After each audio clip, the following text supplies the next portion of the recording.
Bismillahirrahmanirrahim. Dzikru nasabihi wa mauladihi wa maulidihi wa mansaihi wa mabda'i talabihi fil hadis.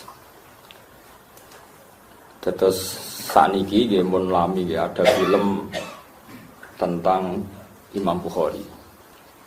Ada juga banyak buku tentang Imam Bukhari.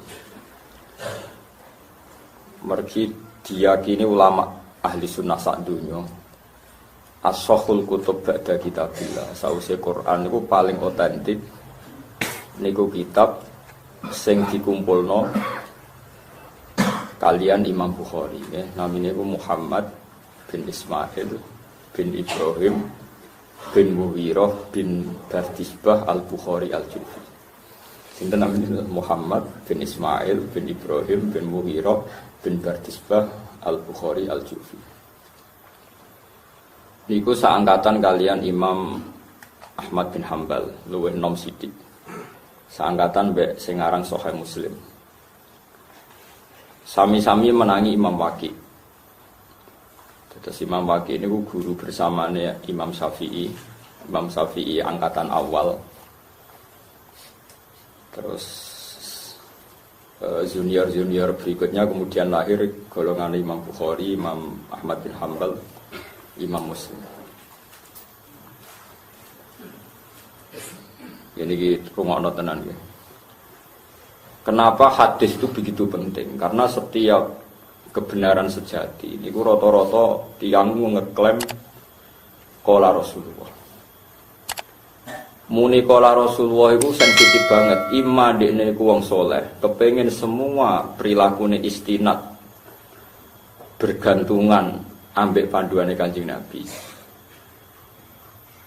Wa imma dekne pancen ngerti nak pendapatnya salah untuk menteror pendengar, dekne mengatasnamakan Kanjeng Nabi. Itu sama-sama bahaya. Sama-sama bahayanya adalah orang soleh yang yakin dalam satu dua kebenaran muni qala Rasulullah, ternyata Nabi tidak mendengar, tetap dia pendusta. Dan ancamannya adalah mangkadzdzaba aliyya muta'ammidan falyatabawa maq'adahu minan nar. Orang yang dengan sengaja bohong mengatasnamakan saya dawuh Nabi, berarti padha karo tempat satu kursi, ngemesan satu kursi, falyatabawa maq'adahu, dia menyediakan tempat duduknya di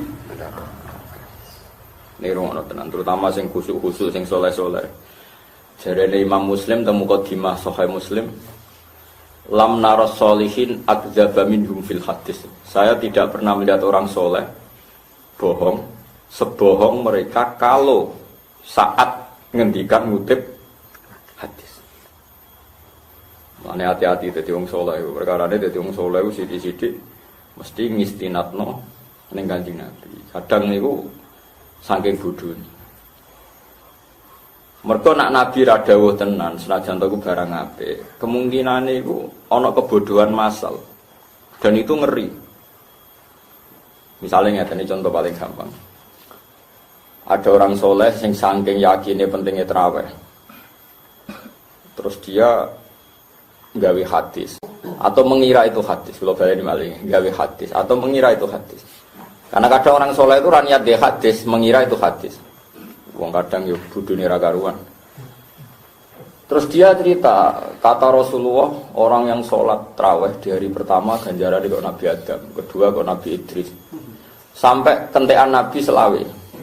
Ke tanggal selawe itu Nabi terakhir, padahal Nabi sing wajib diapal mau selawe, padahal jono tarawih 26. Golek Nabi limongkas berarti dene Quran.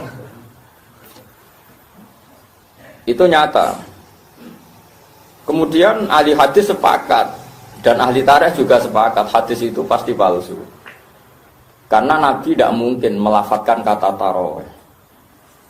Satu, bahwa istilah tarawih itu dimulai dari Sayyidina Umar.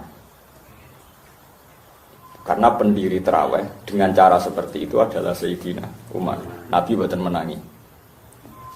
Sehingga bahasa tarawih saja itu sudah salah kalau itu dilafadzkan Nabi, nggak mungkin maksudnya salah. Kedua, zaman Nabi Sugeng nak ngendikan pokoknya mangko Ramadan imanan wahtisaban. Kalau tarawih jelas enggak. Apalagi di hadis-hadis sahih Nabi pernah ke masjid itikaf kemudian diikuti orang banyak hari 1, 2, 3, 4 bareng ngerti diikuti orang banyak kemudian Nabi tidak pernah keluar. Ketika jamaah di masjid menunggu Nabi berikutnya ngendikan, saya tahu kalian menunggu saya, tapi saya tidak keluar sengaja supaya saya tidak mewajibkan sesuatu yang tidak wajib. Kalau saya ke masjid terus qiyamul lail dan jadi imam, maka kamu mengira wajib. Dengan kenyataan hadis sahih seperti itu, orang akan mudah menvonis kalau hadis yang dianggap hadis tarawih 1, 2, 3, 4 sampai 30 fadilahnya seperti itu diyakini tidak benar. Meskipun targhib fit tarawih menyemangatkan orang tarawih itu bagus. Tapi orang perlu maksa atau mengatasnamakan itu hadis Kanjeng Nabi sallallahu alaihi wasallam. Makanya itu masalah paling sensitif ila yaumil qiyamah. Ana wong nganti berbendera hitam, nanti berserban hitam-hitam. Iku ya apik. Tapi kadang-kadang setiap orang itu mentautkan diri, mirip-miripno gambarane Nabi, soben pasukan pilihanku iku tahta royatin saudam. Di bawah bendera sing hitam. Terus orang mentaut-tautkan diri mirip-mirip seperti itu. Itu yang jadi perdebatan ahli hadis. Ketika ada riwayat itu arahnya kayak apa? Di tiap orang mesti mengklaim iku sangka Kanjeng Nabi Muhammad sallallahu alaihi wasallam. Dan iku pancen angel tenan ki. Malane pertama Imam Bukhari kecil neliti hadis. Iku mulai umur 10 tahun. Nggih kula waca biografi. Kenapa begitu penting figur Imam Sinten Bukhari? Dene niku mulai alim hadis. Niku alime dimulai dari kitabul Jarh wa Ta'dil. Jarhun maknane nyatoni, wa Ta'dil maknane meluruskan. Salahna wong khusyuk saleh. Imam Bukhari percaya dekne khusyuk saleh, tapi nek ngriwayatno hadis dites.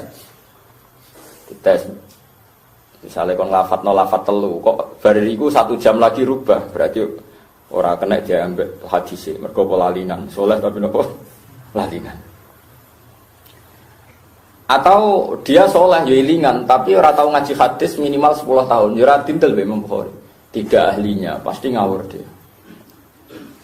Sehingga Imam Bukhari masyhur mensyaratkan rawi yang boleh meriwayatkan hadis itu harus al-luqi wal muasyarah. Dia ketemu sama gurunya dan lama berkawan. Sehingga suatu saat Imam Bukhari pernah ada orang ahli ibadah, soleh, alim, latih, apalan kena dintel. Pas Imam Bukhari ke sana itu nyeluk khimar. Manjen contohnya khimar. Cuma biasanya kayak Jawa itu khimar diganti pite. Ya contohnya pastinya khimar. Khimar itu bedal. Terus wongnya itu pura-pura seakan-akan menggenggam seikat rumput. Sak, sorry nggak kantong sak, tapi bukan kantong sak nih, juga ada Korea orang itu sak. Nah itu deh kayak tiblun itu semacam nopo nih, dedak. Seakan-akan tuh, gara-gara ngoten terus si mari itu teko, bareng teko dicekel. Imam Bukhari tanya, ya Syekh, apa di tempat itu memang di wadah itu betul ada tiblun, ada dedak? Ora aja, mau aku bodoni himar ben teko. Langsung Imam Bukhari mulai boyong. Kenapa gak jupuk hadis ke orang itu gak pernah bohong, tapi tahu bodoh nih khimar, gak enak. Cuma lagi Jawa nyontokno iku pitik dari Imam Bukhari, ana guru Imam Bukhari ngukur-ngukur pitik seakan-akan gedang jagung, terus pitike moro terus dicek. Tapi ajane contohnya iku khimar. Mergo gurune iku ora ndek pitik, tapi ngene iki Jawa iku nyontokno khimar diganti apa? Pitik. Jadi kalau kue serah bakal jadi rawi, BPKB utang bodoh. Imam Bukhari ku wong bodoh ni khimar darah ni. Bodoh ni artinya gugur jadi rawi. Mau bodoh ni, bodoh ni pite. Pemenang kue bodoh ni lele, bok rumah fangan saya. Sebelum para petidol, wah itu bodoh ni. Tapi Imam Bukhari apa? Bodoh ni. Mana bok kawek no bareng cek cilik bayine mbok pisahno mbek ibuke benang mana menawa bodoni jare Imam Bukhari. Mereka memisahkan anak ambek napa wong tuwa. Sawangane ramah di rumah jebule komersial ya cari Imam Bukhari. Bodoni napa?